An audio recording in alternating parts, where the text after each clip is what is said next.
жумуш иштеген коллегаларга майрамдык маанайын көтөрүп коеюн деп алып бараттык. Ошо.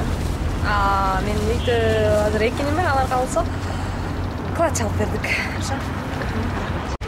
Я братику куплю то, что он хочет. Я не знаю, чего он хочет, но он мне не говорит. Но я думаю, что он что-то полезное куплю, а не просто так игрушку или что-то. Все, у меня всего лишь братик есть.